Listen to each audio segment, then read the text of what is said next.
ఎన్టీఆర్, ఏఎన్ఆర్ వంటి మేటి కథానాయకుల పేరు చెప్పగానే కళ్ల ముందు కదలాడే కథానాయిక ఆమె. తన అద్భుత నటనతో తెలుగింటి సత్యభామగా ఖ్యాతినెక్కి ప్రేక్షకాభిమానుల మనసు దోచుకోవడంలో ఆమె మహానటికే ఆమె సాటి.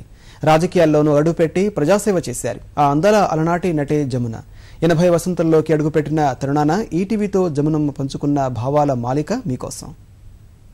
పగలే వెన్నెలలను వెండితెరపై ఆవిష్కరించిన అందం ఆమెది. దిగ్గజాలతో పోటీ పడి అభినవ సత్యభామ అనిపించుకున్న తెలుగువారి ఆడపడుచు. 3 దశాబ్దాల పాటు వెండితెరపై వెలుగులు వెలిగిన మన మూగ మనసు గౌరమ్మ, మన జమునమ్మ 79 వసంతాలు పూర్తి చేసుకుని మరో వసంతంలో అడుగు పెడుతున్న సందర్భంగా జమున గారితో కాసేపు ముచ్చటిద్దాం. నమస్కారం అమ్మా. నమస్తే. ముందుగా మీకు ఈటీవీ తరపున పుట్టిన శుభాకాంక్షలమ్మా. Thank you. ఎలా ఉన్నారు? బాగున్నా. పుట్టినరోజు అంటే ఓ పెద్ద పండుగ. మరి పుట్టినరోజుని మీరు ఎలా జరుపుకుంటున్నారు? మామూలుగా నేను పుట్టింది హంపి, ఎక్కడ కర్ణాటక, కృష్ణదేవరాయలలో పుట్టాను. అందుకనే ఆ రోజుల్లో హంపి సుందరి అని ఒక పేరు ఉండేది. తర్వాత వ్యాపార రీత్యా నాన్నగారు ఇక్కడికి రావడం, తర్వాత దుగ్గిరాల్లో ఉండడం. సామాన్యంగా చిన్నప్పటి నుంచి కూడా పెద్ద ఫిలిం స్టార్ అయ్యాక కూడా నేను ఎప్పుడు పుట్టినరోజులు చేసుకోలేదు. పెద్దగా ఇంట్రెస్ట్ లేదు, అలవాటు లేదు. కాకపోతే ఈ తరం ఈ మధ్యలో మరి వృద్ధాప్యానికి దగ్గరగా వస్తున్నప్పుడు మరీ ఎక్కువైపోతున్నాయి.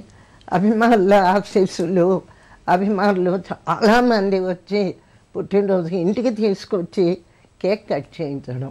సినిమాల్లో ఉన్నప్పుడు మాత్రం నేను తలకు పోసుకొని వెళ్దాం, ఇవాళ పుట్టినరోజు కదా అనుకునేదాన్ని. తీరా అక్కడ మర్చిపోయి వెళ్ళిపోయేదాన్ని. పాపం హర్నాథు ఎక్కడ నేను షూటింగ్లో ఉన్నా ఒక కేక్ తీసుకొచ్చి మా వారు తాను ఇద్దరు కలిసి ఒక కేక్ పట్టుకొచ్చేవారు. ఓహో, ఇవాళ నా పుట్టినరోజా అని అప్పుడు గుర్తు వచ్చేది. సినిమా ఇండస్ట్రీకి 2 కళ్ళైన ఎన్టీఆర్, ఏఎన్ఆర్తో మీరు సావిత్రి గారు కలిసి పనిచేసేవాళ్ళు జంటగా. ఆ ముగ్గురితో కలిసి పనిచేయడం మీకు ఎలాంటి అనుభవాన్ని ఇచ్చింది? అంటే మీ వారితో ఉన్న మీ స్నేహం ఎలా ఉండేది? నేను స్నేహపూరితమైన వ్యక్తిని కాను. సినిమా వాళ్ళతో స్నేహం అనేది అసలు లేదు. స్నేహితురాలు ఒకే ఒక్కటి సావిత్రి అక్క, అంతే. ఇప్పుడు అందరితో చాలామంది స్నేహితురాళ్ళు మా పాత తరం అందరూ ఉన్నారు. అందరి దగ్గరికి మెడ్రాస్ వెళ్తే అందరినీ భానుమతి గారు, అంజలి గారు, రాజశ్రీ మొదలుకొని అందరినీ, శారద, అందరిళ్ళకి వెళ్ళి ఒకసారి చూసి వస్తుంటా. ఎక్కువ అక్కడే ఉన్నారు కదా. సావిత్రితో ఎక్కువగా చెల్లెల వేషాలు ఒక 3 4 చేశాను. నాగేశ్వరరావు గారు ఎప్పుడూ సరదాగా ఉండేవారు. అట్లాగే కొత్త వాళ్ళని బాగా ప్రోత్సహించేవారు. బృందావనమది అందరిది, గోవిందుడు అందరి వాడేలే. బృందావనమది అందరిది, గోవిందుడు అందరి వాడేలే.